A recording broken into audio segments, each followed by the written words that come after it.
இச்செய்தியை வழங்குபவர் Aalayam associates private limited property developers. Aalayam associates private limited, number 52, third floor, 3B, Ram Darbar, Sterling road, Nungambakkam, Chennai 6,34,000.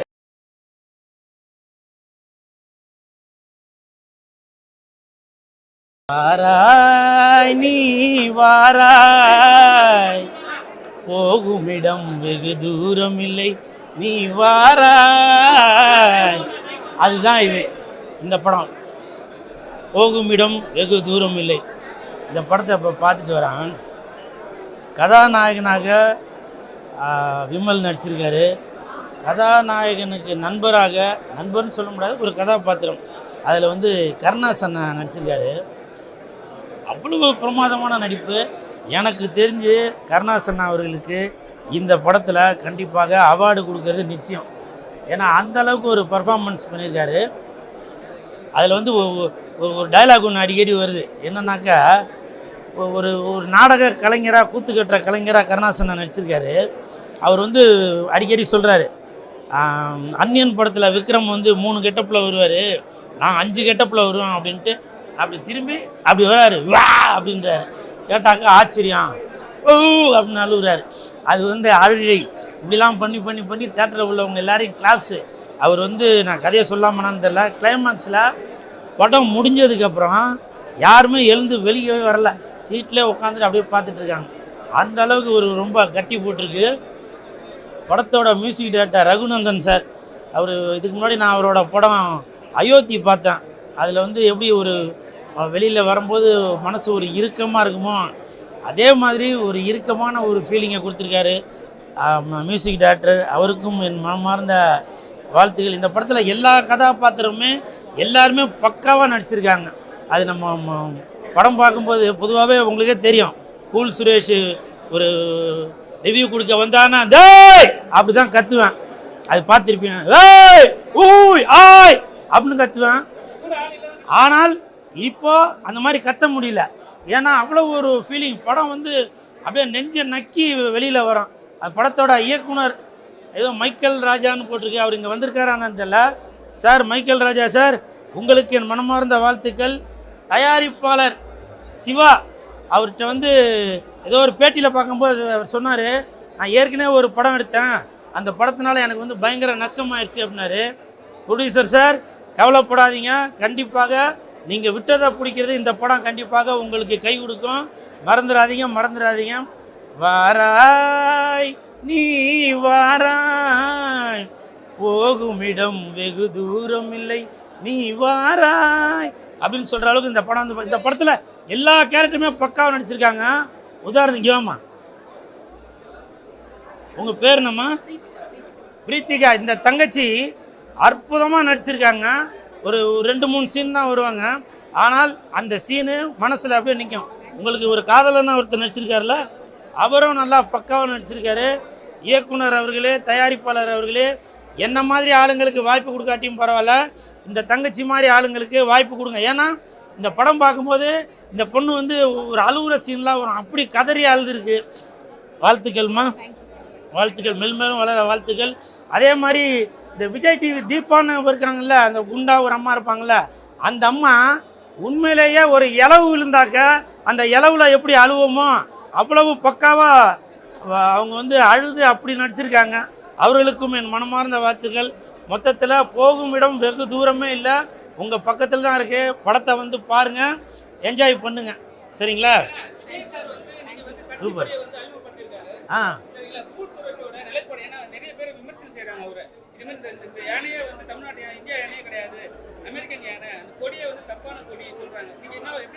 Sir, யானையாக இருந்தாலும் சரி, பூனையாக இருந்தாலும் சரி, நீங்கள் வந்து இங்கே இருக்கும்போதும் தமிழ்நாட்டில் இருந்து பார்க்கும்போதும் அதுக்கு பேர் யானைன்னு தான் சொல்லுவாங்க. இங்கிலீஷில் எலிஃபென்ட்னு சொல்லுவாங்க. நீங்கள் ஆப்பிரிக்காவுக்கு போனாலும் அதை யானைன்னு தான் சொல்லுவாங்க. இல்லை, அதுதான் இல்லை பிரதர், அதை தான் நான் சொல்ல வரேன். நான் அது எப்படி இருந்தாலும் யானைன்றது யானை தான். நம்ம ஓட்டு போட போகிற இடத்துல யானை சிகப்பாக இருக்கா, யானை கருப்பாக இருக்கா, யானை வெள்ளையாக இருக்கான்னு பார்க்க மாட்டான். புரியுதுங்களா? அந்த இடத்துல யானை இருக்குதா, ஒரே குத்திட்டு வந்துட்டு இருக்க போகிறான். கொலை பண்ணுறதுக்கு இல்லை, யானை சின்னத்தில் எல்லாரும் ஓட்டு போடுங்க அப்படின்ற ஒரு விஷயத்த இப்போ யானை வந்து இப்போ வந்து இது வந்து என்னுடைய சின்னம் அப்படின்றத வந்து இப்போ இந்த கொடி மூலமாக வெளியில் கொண்டு வராரு. ஒன்றும் இல்லைங்க, யானையை விடுங்க. இப்போ சப்போஸ் ஒரு பாம்பு சின்ன வச்சு அவர் வச்சுருந்தாக்க என்ன பண்ணுவாங்க, அதற்கு ஒரு எதிர்ப்பு தெரிவிப்பாங்க. உண்மையா இல்லையா? ஒரு மயில் வச்சுருந்தாக்கா அந்த மயிலுக்கு ஒரு எதிர்ப்பு தெரிவிப்பாங்க. ஏன்னா இப்போ வந்து எது பண்ணாலும் சரி அதுக்கு ஒரு விமர்சனம் வந்துட்டு தான் இருக்கான். இப்போ என்ன எடுத்துக்கங்களேன், இப்போ கூட தேட்டருக்கு வந்தோன்னா ஒருத்தர் சொன்னார், அண்ணா உண்மையிலே சொல்கிறேன், விஜய் சார் வந்து கொடி ஏற்றும் போது எனக்கு வந்து உங்கள் ஞாபகம் தான் வந்துச்சு அப்படின்னாரு. ஏன் ஞாபகம் எதுக்கே வந்து அப்படின்னா, உங்களோட சிஎஸ்கே கட்சி கூல் சுரேஷ் கட்சியும் தமிழக வெற்றி கழகமாக ஒன்றா இணைய போகிறதா நீங்கள் வந்து ஏற்கனவே பல பேட்டியில் சொல்லிட்டு இருந்தீங்க. அது நான் பார்த்தேன் அப்படின்னு. சார் யாருக்கு யாராருக்கு மக்களுக்கெல்லாம் நன்மை செய்யணும்னு நினைக்கிறோமோ அந்த கட்சியிலலாம் கண்டிப்பாக கூல் சுரேஷ் கட்சி சிஎஸ்கே கட்சி கூட்டணியில் இருக்கும். புரியுங்களா? அதில் வந்து எந்த ஒரு மாற்று கருத்துமே இல்லை. இப்பவும் சொல்கிறேன், என்னோட சின்னம் என்ன தெரியுமா? கழுகு அப்படின்னு நினைக்காதீங்க. கழுகு தான் என்னோட சின்னம். இருங்க ஒரு நிமிஷம். அந்த கழுகு சின்னம் தான் இந்த கூல் சுரேஷ் கட்சியோட சின்னம். அதுக்கு காரணம் என்னன்னாக்கா, மக்களுக்கு என்னென்ன குறைகள் இருக்கோ அவர்களுடைய சுமைகளை எல்லாம் நான் தாங்குவதற்கு இந்த இந்த கழுதை சின்னத்தில் தான் நான் வந்து போட்டி போட போகிறது. இதில் வந்து எந்த ஒரு மாற்று கருத்துமே இல்லை.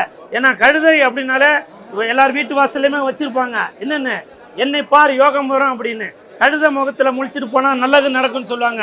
அதனால் 2026 கூல் சுரேஷ் கட்சியும் சிஎஸ்கே கட்சியும் தமிழக வெற்றி கழகமும் கண்டிப்பாக இணைந்து மக்களுக்காக செயல்படும். ஒருவேளை தமிழக வெற்றி கழகத்தில் கூட கூல் சுரேஷ் கட்சி இணைவதற்கான சாத்தியம் இல்லை அப்படின்னு யாருன்னா ஒரு எதிர்ப்பு தெரிவித்தாக்க, இல்லை விஜய் சாரே வேணான்னு சொன்னால் கூட என்னுடைய ஆதரவு வெளியிலேருந்து நான் கொடுத்துட்டு தான் இருப்பேன்.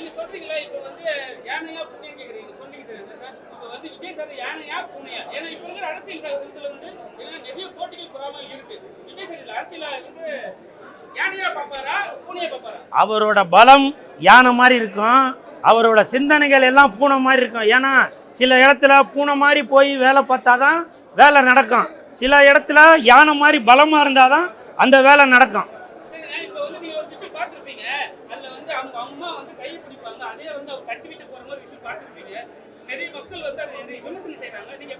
சார் இப்போ இங்கே நிறையா பேர் நான் வரும்போது எனக்கு கை கொடுக்குறாங்க. சில பேர் அவங்க கை நீட்டும் போது நான் மறந்து பக்கத்தில் இருக்க அவளை பார்த்துடுறேன். அந்த கூட்டத்தில் ஒரு டென்ஷனில் மறந்துடுறான். இன்னைக்கு 9:15 மணிக்கு கொடியேற்றுற ஒரு நிகழ்ச்சிக்காக விஜய் சார் வந்திருக்காரு. அவங்க அப்பா அவங்க அம்மா எல்லாமே வந்திருக்காங்க. வந்தது அவங்களுக்கு தெரியும். மேடையில் விஜய் சார் வந்து அவங்க அம்மாவும் அவங்க அப்பாவும் இந்த நிகழ்ச்சிக்கு வந்ததில் ரொம்ப சந்தோஷம் அப்படின்னு சொல்லி மேடையிலே வாழ்த்து சொல்லிச்சு நன்றியும் வேற தெரிவிக்கிறாரு. அவங்க வெளியில் வரும்போது பத்திரிகையாளர் ஆளுகளுக்கு ஒரு பக்கம் கூப்பிட்றாங்க, சார் இங்கே ஃபோட்டோ கொடுங்க, இங்கே ஃபோட்டோ கொடுங்க அப்படின்னா அந்த ஒரு டென்ஷன்லாம் மறந்துருப்பாங்க. என்னைக்கா இருந்தாலும் தாய் தான் மகன் தான், அதில் எந்த மாற்று கருத்து இருக்க போகுது, ஒரு ஞாபகம் மாதிரிலாம் மறந்துருப்பாங்க. இதெல்லாம் ஒரு விமர்சனம் செய்ய வேண்டியதே இல்லை.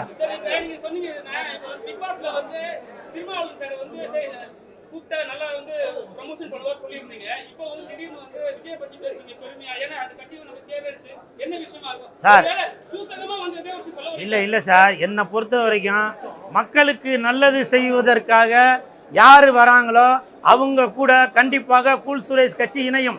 இப்போவே ஒரு உதாரணத்துக்கு எடுத்துக்கங்களேன். ஒரு உதாரணத்துக்கு இப்போ நான் பேசுகிறேன், பல பேர் அந்த பக்கம் அப்போது நிறுத்து, அதை பண்ணு இதை பண்ணு. சாதாரண ஒரு சப்ப பையன் கூல் சுரேஷுக்கு நீங்கள் இவ்வளோ எதிர்ப்பு தெரிவிக்கும் போது தமிழக வெற்றி கழகம் விஜய் சாருக்கு எவ்வளோ பேர் எதிர்ப்பு தெரிவிப்பீங்க? சாதாரணமானவன் நான், சாதாரணமானவன். எனக்கு இன்னைக்கு வந்து போகும் இடம் வெகு தூரம் இல்லை அந்த படத்துக்கு நான் படம் பார்த்துட்டு ஒரு விமர்சனம் கொடுக்க வந்திருக்கும் போது விஜய் சாரை பத்தி நீங்க கேள்வி கேட்குறீங்க. நான் வந்து விஜய் சார் வந்து தமிழக முதலமைச்சர் ஆகணும் பல பேர் ஆசைப்படுறாங்க. நான் அதை பத்தி பேச வரும்போது பல பேர் வந்து பல விதத்துல இருந்து எதிர்ப்பு தெரிவிக்கிறீங்க. ஒரு மனிதனுக்கும் ஒரு கருத்து இருக்கு, புரியுதுங்களா? இப்பவும் சொல்றேன், போகும் இடம் வெகு தூரம் இல்லை. அது விஜய் சாருக்கு மட்டும் இல்ல, எல்லாருக்குமே தான். படத்தை வந்து பாருங்க, என்ஜாய் பண்ணுங்க. போகும் இடம் வெகு தூரம் இல்லை. தமிழக வெற்றி கழகம் போகும் இடம் வெகு தூரம் இல்லை. கருணாசன் போகும் இடம் வெகு தூரம் இல்லை. விமல் போகும் இடம் வெகு தூரம் இல்லை. சிம்புவும் சரி சந்தானமும் சரி போகும் இடம் வெகு தூரம் இல்லை. படத்தை பாருங்க, என்ஜாய் பண்ணுங்க.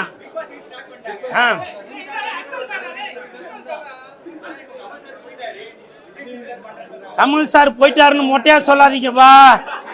அதே கண்டென்ட்டா போட்டுவீங்களா கமல் சார் போயிட்டாரு அப்படின்னு? அப்படி இல்லை. கமல் சாருக்கு நிறையா வேலை பளு இருந்ததுனால அவர் இந்த வேலையை விட்டுட்டு இன்னொரு வேலைக்கு போயிருக்காரு. அவ்வளோதான் வித்தியாசம். வேறு யார் கொண்டாலும் அவர்களுக்கு என் மனமார்ந்த வாழ்த்துக்கள்.